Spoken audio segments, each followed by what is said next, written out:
Ang tulang ito'y alay ko sa inyong dalawa bilang tanda ng aking pakikiramay sa pinagdadaanan niyong mag-asawa. Malaman ako sa katayuan niyo, subalit nauunawaan ko ang nararamdaman niyo. Sis G, hatagan mo ang loob mo. Alam ko, mahal na mahal mo ang nanay mo.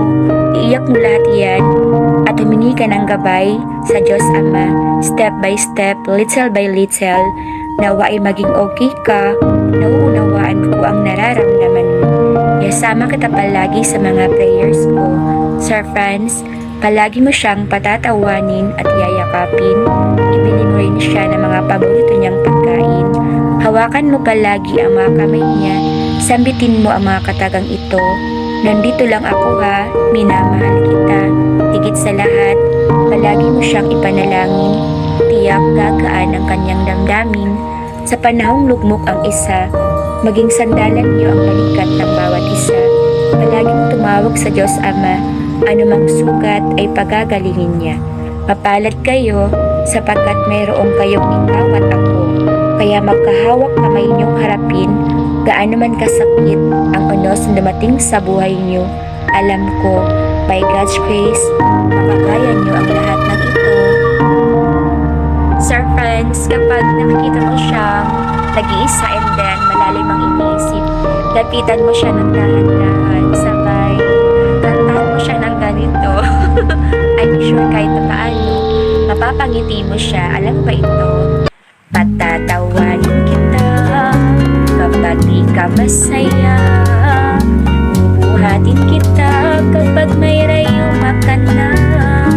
Huwag kay sarap isipin, kasama kang tumanda.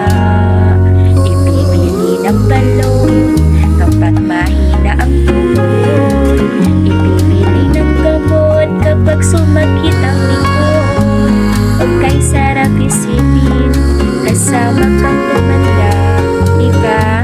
Magkasama kayong dalawa, kaya naman alam ko po, naniniwala ako, malalampasan niyo ang problemang dumating sa inyong buhay. Diba? Be strong lang po. Love words, Sis G and Sir Franz. Awit 34 verse 19. Ang taong matuwid may suliranin man, sa tulong ng Diyos ay agad maiibsan. Moral lesson, all of us will be traveling from afar without coming back and no heavy luggage at all. Everyone's instant visa is pure humanity and good deeds. May we always remember that our days are already numbered. In every beginning, there is an ending. No matter what happens, be strong and don't ever give up. Keep safe everyone. God bless us all.